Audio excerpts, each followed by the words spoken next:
back to Change Ed. Change Ed. Your favorite educator podcast. What I think could be all of the nation. We have pings all over, Patrice. We do. It's, you know what? It's actually international because we have some in other countries. We do have not just my brother in Scotland. Yes. So, but I do want to say hi to your brother in Scotland, but all of our other listeners across the globe. Thank you for tuning in. I am your favorite host, Andrew Kuhn, an education consultant from Montgomery County Intermediate Unit.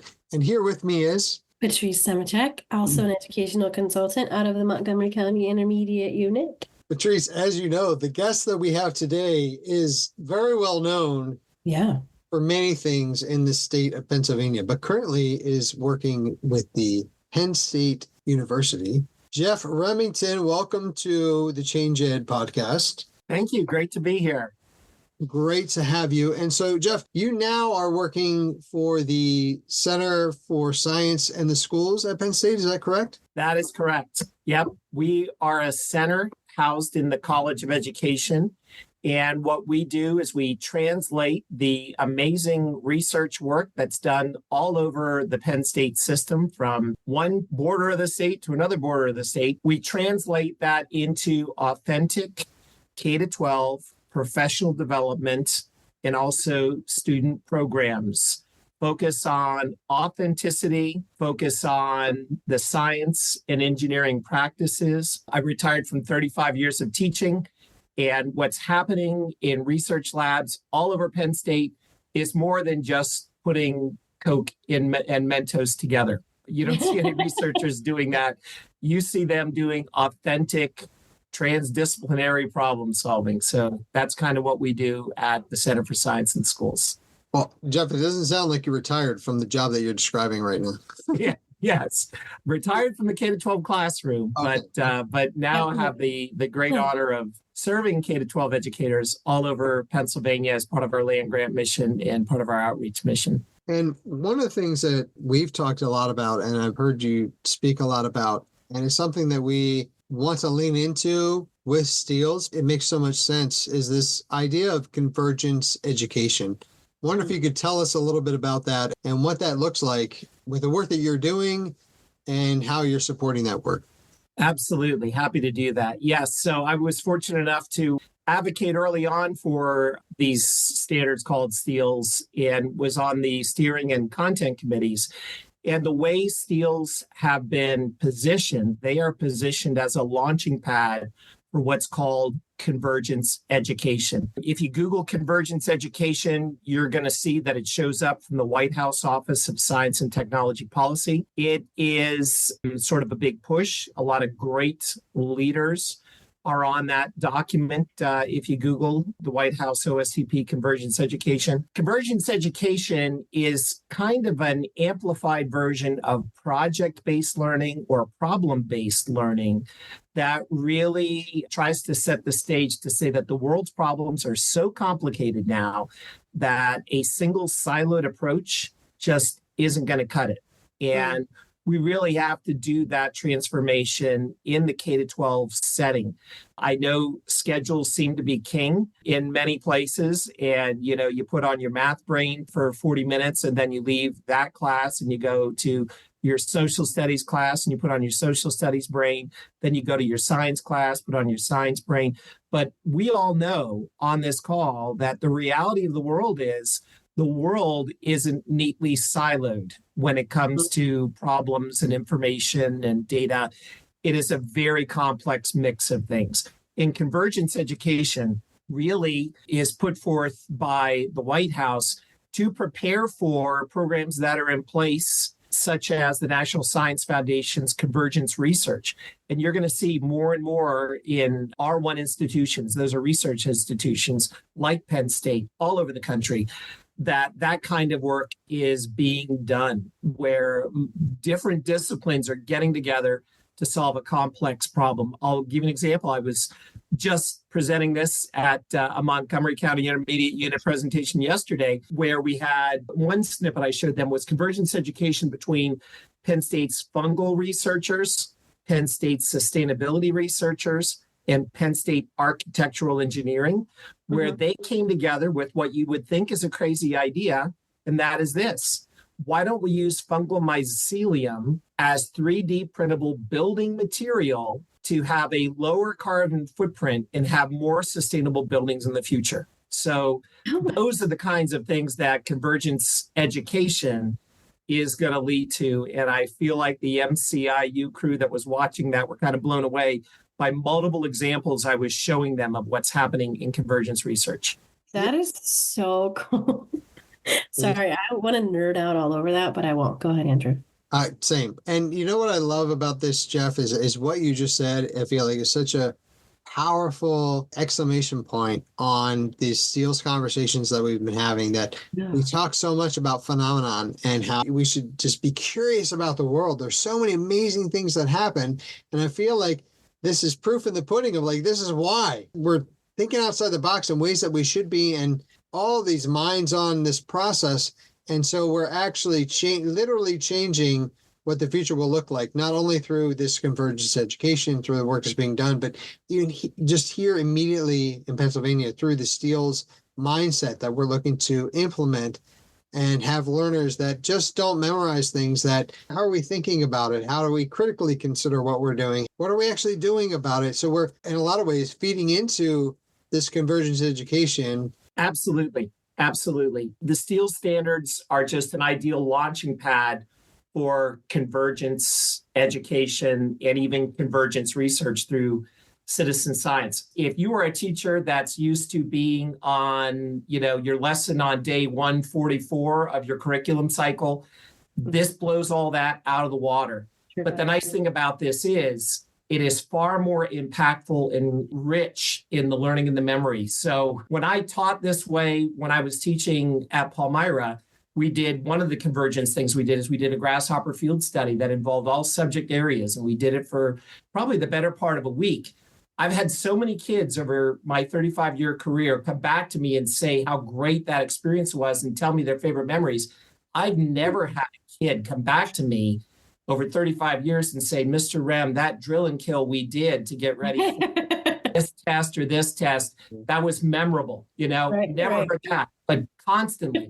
When we did these convergence type, authentic, real experiences, problem solving, I constantly get feedback from kids with memories about that. So if they remember those moments, it is etched into their brain in a way that drill and kill is not etched into their brain. And the retention, you're saying it's in there and they love it, but the retention benefits of, and we talk about this all the time, there's a very strong connection between doing things with your hands and retaining it in your memory. And so I feel like all of the things that we continue to talk about with the hands-on learning and studying through phenomena are just, Andrew says this all the time, when we know better, we do better. And so I feel like we're getting to a point where in education, I'm excited to see all of these teachers that now that they are beginning to know better, and not that they didn't try or not that they didn't have the best practices they had access to when they were, starting out. I'm very excited about what the future looks like.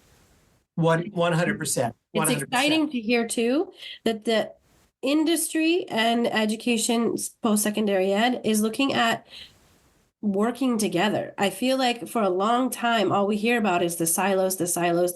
And it's very exciting to hear about what you're talking about at Penn State, specifically how they're all starting to work together and say, how can we work on these problems to create better solutions? Because more minds are better than just one. Whole buildings have been constructed at Penn State to enable this to happen.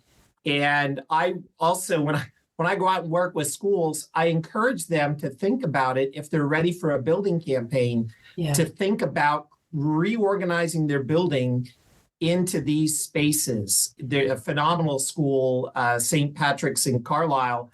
They just created a whole wing. They went from, a bare field to a true convergence STEAM wing in less than 2 years. And they even raised $3.9 million. Private investments that saw this as a very unique way to approach STEM learning and did that. And now other schools are visiting them, public, private, all sorts of schools, to see how can we create that.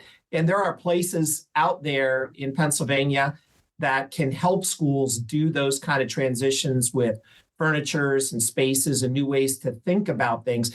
Some of the same companies that are working with universities. Jeff, one of the things that sticks out to me as you were saying this is that we've heard this, and we've actually talked about this before on the podcast, but I feel like it's worth repeating that sometimes to go faster, we actually have to slow down. We have to pause. We have to have these intentional conversations and not just do it the way we've always done it because we've done it that way, but talk about, well, why are we doing it this way? What could be the other benefits? What are the other possibilities? So I see this almost as that moment for us as an entire state to be like, let's pause. We're going to reset, opportunity to reevaluate, ask questions, ask the hard questions, and then we're going to launch forward in a new direction together. The definition of insanity is doing the same thing over and over and over and over again and expecting new results. And this clearly is not that. Not knowing what the future holds, but knowing that it's going to be different than what we're already facing now.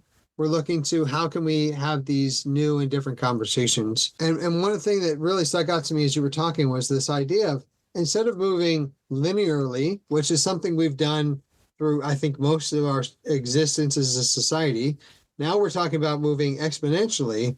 And what does that look like? Not that I want to get lost in this space, but you add in the concept of AI and that explodes this whole conversation to say, let's not wait, right? Even though we need to slow down to go faster, we need to go faster. So let's take the time now while we have it so that we can think exponentially, not just moving direct like a ladder. So someone explained to me this way, that instead of climbing a corporate ladder, now we're climbing the side of a mountain and we're rock climbers and we're not moving straight up. You're like trying to find the right positioning and the right hold so that you can move to the spot. A little movement doesn't have to be vertical. It could be horizontal, but it's a more strategic placement or a better place for you to get to where you're trying to get to. So you've actually teed up something that I wanted to share. So AI can even be used in this convergence education. So for anybody on the call or anyone that's listening to the podcast who's done project-based learning before, project-based learning can be a bear. There's a lot of planning that goes into it. There's a lot of time management that goes into it. And then the key thing about project-based learning to make it effective is what's called bundling the standards. Yep. So finding what standards, what cross-curricular standards your team is going to use to put together, AI can help with that. The key thing about project-based learning, which is now going to be leveled up in this convergence education, is what is the driving question that you're trying to answer? And now with Steels, you have the phenomena, and the phenomena is going to be literally driving these driving questions. You can, as a teacher, plug in driving questions into an AI machine and say specifically to that AI machine, what Steels standards will this cover? What NGSS standards will this cover? What PA core standards will this cover? And it will generate a fairly accurate list of those standards, which you'll have to vet. But then you've just saved yourself a ton of time. And instead of going like linear, like on day 132, I'm supposed to hit this standard, you can bundle those standards to make them more meaningful. We've done that work in the UAE. And I'll also say that baby steps, that if you're going to do these kind of projects, it doesn't mean you have to involve everybody in your building. Start baby steps. Just do a project with the teacher next door and just do something small and simple. Get a success, get a quick win. Let's see, can we create a phenomena experience that's a little bit bigger and loop another discipline in or something like that? One thing you were talking about earlier was what I thought was the process. And in a lot of ways, trusting the process. Not that the process itself will get you where you need to go, but you need to walk through the steps of the process and appreciate each of those steps. They might not always work out the way you want to, right? You can learn a lot from a no, or you can learn a lot from a way that it doesn't work. In our process here in Montgomery County, we have a monthly magazine that we put out to support our educators in Steels. That magazine looks very different now, almost a year into it, than it did when we started. We actually started as a newsletter. Like, this is not interactive enough. 2 pages and boring. Yeah, and it's just, it keeps building and building and building. And what we know now is very different from what we knew then, but we had to lean into that process of asking that question, could it be better? If so, how could it be better? The mindset of we can do better. How can it be better? What could it look like? What are we trying to do? What is the goal? All of that being in the process, that was something that really resonated with me as you were talking about that's an important part of this, and be able to empower our students with the fortitude to continue on. I could listen to you talk for hours. So thank you for being here. Yeah, I got to say, Jeff, this is so exciting and so invigorating to be like, wow, this is odd. Like, we were right with integration, right? There's so much to this. And this idea of the convergence is just, I love in my own brain, I see all of these things coming together to be just it. And for it all to work out. And it's like, yes, it's so validating in so many ways. And I think for so many of our listeners and educators across the country, but to be able to see the bigger picture with it and see where this could combine and come together and know that there are efforts beyond those in the classroom that are bringing us to this spot. I mean, I think the world is changing so rapidly that the skills you learn today could be outdated tomorrow. Mm-hmm. But what's going to be consistent is your mindset, your attitude. So I know a lot of employers say, hire for mindset. You can teach and update skills. Andrew and I have been doing a lot focusing on AI, like that throws a whole other wrench in things, and making sure that what we're doing now is, now the kids don't need the content, because they do need content to be able to be critical consumers. They do need all of that, but they need it in a different way than they did in the past. And we keep talking about, it always comes up like when the calculator was first allowed in classrooms. It was a big deal because we thought we were stealing the kids' struggle. And one of the things that I've learned a lot in this role is that when it comes to how we learn, how our brains learn, we don't want to steal someone's struggle. But I think that the struggle is different now. And it's different in a way that is asking our kids to think more critically, to be a little more creative, to do all those 4 C's. But that is probably one of the more ever-present pieces that we need to focus on now. And I feel like the STEEL standards ask kids to do that. I firmly believe that the world's got complex problems.